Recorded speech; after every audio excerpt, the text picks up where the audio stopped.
मियां नवाज शरीफ साहब रख के बैठ गए थे पीटीआई की सीटें और वो सारी सेनेट की सीटें जीत लेते और हम आज बगले बजा रहे होते।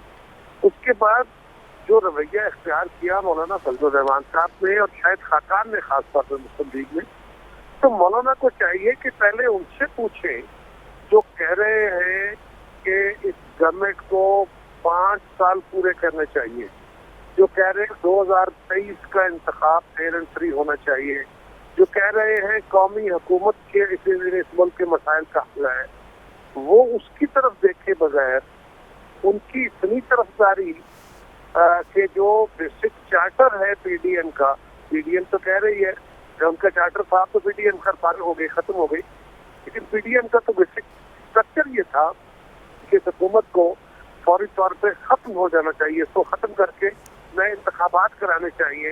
लेकिन सवाल ये है कि आज मुस्लिम लीग उस बेसिक चार्टर से इनहराफ कर गई है। इसके बावजूद मौलाना को अगर बिलावल साहब ने सिंध में जाके टूर किया है, बलूचिस्तान में जो मौलाना अपनी कंस्टिट्यूंसी समझते हैं वहां जाके लोग उसको ज्वाइन किए हैं, अगर साउथ को तो ये पॉलिटिकल खैर साहब एक बात बताएं, क्या आप समझते हैं, आपकी पार्टी समझती है जो बिलावल साहब ने आज कहा कि नून लीग सहूलतकार बन चुकी हुई है इस हुकूमत की? देखिए, गिने शिकवे तो बिल्कुल हो सकते हैं और हमें ये बिल्कुल कहने का हक हासिल है कि यहाँ से मुस्लिम लीग वजाहत करे कि उन्होंने जब हम बाई इलेक्शन लड़के जीत गए थे, जब सेनेट लड़के जीत गए थे, उस वक्त जो फ्लो था, उस फ्लो के अंदर टाइमिंग थोड़ा मैटर करती है। हम कह रहे थे कि आप पंजाब में आदम एतमाद करें, अगर अदम एतमाद होता तो वो यकीनन कामयाब होता और उसके बाद फेडरल गवर्नमेंट गिराने की जरूरत पेश ना आती, बहुत गिर जाती।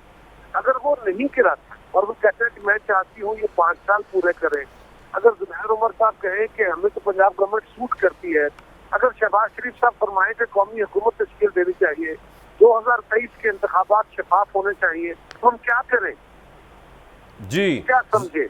अब कायरा साहब मेरे साथ रह सकते हैं कुछ लम्हे? अगर आप जुबैर साहब बड़े वैलिड पॉइंट उठाए कायरा साहब ने, वो कह रहे हैं कि वजाहत तो आपको देनी चाहिए basically. Would you like to say something?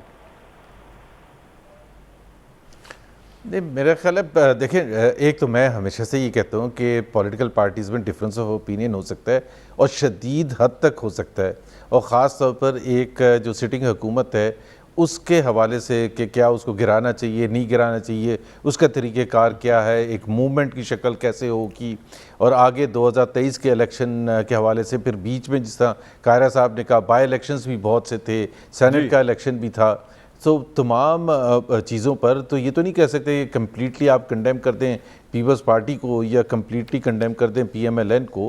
Peoples party, मैं तो हमेशा कहता हूँ पीपल्स पार्टी ने ये बिल्कुल मशवरा दिया था, कायरा साहब इज़ एब्सोल्युटली राइट कि बाई इलेक्शन में हिस्सा लेना चाहिए, और जिससे तकवीयत मिली थी, और सेनेट के इलेक्शन में, और ख़ास तौर पर जो तो जुबैर साहब इसका मतलब आपकी सफ़ों में कन्फ्यूजन है ना? फिर बिलावल सही कह रहे हैं कि दोगली पॉलिसी भी है और आप सहूलतकार भी हैं हुकूमत के।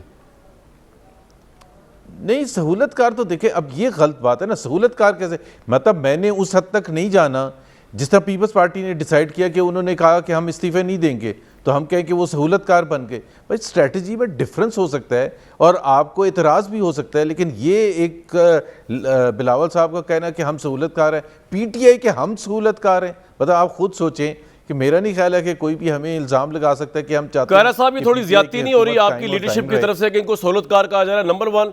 नंबर 2, मौलाना फजल जो कह रहे हैं जी एस्टैब्लिशमेंट की तरफ से हमारे पास ऑफर आई थी, वो हमने रिजेक्ट कर दी, लेकिन बिलावल साहब ने ऑप्ट कर दी, तो वो क्या ऑफर है, अगर ऑफर थी, या आप भी तरदीद करते हैं इसकी? देखिए, मैंने पहले कहा ना कि मौलाना फजलुर रहमान साहब का एहतराम हम करते हैं और उसको चाहिए कि वो एहतराम का रिश्ता कायम करें और एहतराम कराया भी जाता है। इस तरह की बेफर्की उड़ाएंगे तो यकीनन फिर हम भी जवाब देंगे। लेकिन पहली गुजारिश ये है, जो वैद साहब ने अच्छा कहा, मैं बिल्कुल उस बात का एहतराम करता हूँ। मुस्लिम लीग का हक है, वो अपनी पॉलिसी लेके चलेगी, हमारा हक है, हम अपनी पॉलिसी लेके चलेंगे, जेयूआई का अपना हक है। लेकिन ये फरमाइए कि जब बाय इलेक्शन हुए उस वक्त भी हमारे दोस्तों ने हमारा साथ दिया तो उसमें सुर्खरुई हुई, सेनेट में हमारा साथ दिया तो सुर्खरुई हुई। हमने जब कहा तो ये जुबैर उमर साहब खुद ने काटते हैं ना, जुबैर साहब ने कहा हमें तो पंजाब गवर्नमेंट सूट करती है, हम उसको क्यों गिराएं, तो किसको गिराना था? मरियम बीबी ने कहा। और फिर ये बात है कि हम कोई मुस्ताफी होने से इनकारी नहीं थे, ना है, हम ये कह रहे थे कि लिखी हुई तहरीर है और आपके पास कामरान को तहरीर मौजूद होगी जी, जिसपे जो खुदाई हमारा एजेंडा था, जिसपे सारी जमातों के दस्तखत है, उसके सेकंड लाइन लास्ट क्लास क्या है कि हम इनके खिलाफ अदम इत्मीनान की तहरीर बिल्कुल सही। हमने कहा इस क्लास पे अमल करें, और ये अगर नाकाम होती है तो अगला स्टेप ये आ जाएगा। उसमें कौन सा हमने को नया मुतालबा कर दिया जो पीपल्स पार्टी नई निकाल के ले आई थी, राइट, दूर से हट गई थी। तो बिल्कुल ठीक। हम कह रहे हैं और ये बात दुरुस्त है, हम ये इसलिए कहते हैं कि अगर शहबाज शरीफ साहब ने आज ये कहा, मुझे हैरानगी है कि पीपल्स पार्टी जो हमेशा इन स्पाइट ऑफ एस्टेब्लिशमेंट आती है और बाकी सारे लोग जो हमेशा एस्टेब्लिशमेंट के सारे खेलते रहे, किसका माजी छुपा हुआ है किसी से? कहाँ से मौलाना फजल रहमान साहब पुष्परेज मुशर्रफ के दौर में, कहाँ से बाकी जमातें? छोड़िए कि तल्ख बातें हैं। पीपल्स पार्टी जो हमेशा अच्छी पर कोई बुरी हुई, अच्छा फैसला हुआ, बुरा फैसला हुआ, छोड़ दीजिए, लेकिन ये इल्जाम न कभी हम पे लग सकता है। इसलिए हम एस्टेब्लिशमेंट के खिलाफ नहीं है, हम एस्टेब्लिशमेंट की पॉलिटिक्स के अंदर मदाखलत के खिलाफ है। और ये जो वोट को इधर दो किनारा आज लगा है, ये जो आईनी हुक्मरानी की बात आज ये आप पहले से लगा रहे हैं, पार्टी तो कायम ही इसको बिल्कुल ठीक है। खैरा साहब, बहुत शुक्रिया, आपने अपना कीमती वक्त दिया, बहुत शुक्रिया, आपने क्लैरिफाई किया चीज़ों को, करने की कोशिश की पीपल्स पार्टी के पॉइंट। फर्क हबीब साहब, आपके लिए कितनी अलार्मिंग बात है जो मौलाना फजल रहमान कह रहे हैं कि बेसिकली अगर तो ये ऐसा ही है फिर तो आप मशीनें लगाएं या मशीनें लगाएं, अगला इलेक्शन तो बुक हो चुका जिसने भी किया। देखें, फजल रहमान साहब जो मर्जी कहते रहे, उनके कहने से कोई फ़र्क नहीं पड़ता, क्योंकि वो इस टाइम सियासत में सबसे बड़े बेरोज़गार जो हैं वो फजल रहमान साहब हैं। अच्छा, अब जो असल मसला ये है कि तिगनी का नाच तो उन्होंने नचाया हुआ है पूरी पीडीएम को, कभी पीपल्स पार्टी को आगे कर देते हैं, कभी पीएमएलएन को आगे कर देते हैं।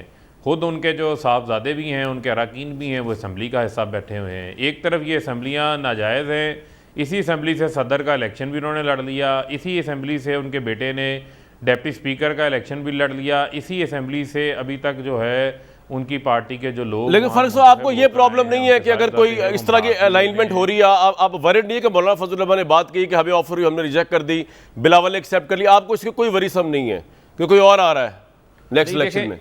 देखें पहले जो ये बात कर रहा है उनके हवाले को तो समझ लेना। मसला ये है कि मुशर्रफ का LFO पास करवाना था, फजल रहमान साहब आगे खड़े थे। 2008 से 2013 में पीपल्स पार्टी की हुकूमत थी, सबसे बड़े इत्तेहादी बन के जो मज़े वो लूट रहे थे। 2013 से 2018 पीएमएलएन की हुकूमत में इत्तेहादी बन के मज़े वो लूट रहे थे। तो ये वाहिद हुकूमत है जिसमें फजल रहमान, तो आप कह रहे हैं कि वजन नहीं है उनकी बात में आपके नजदीक?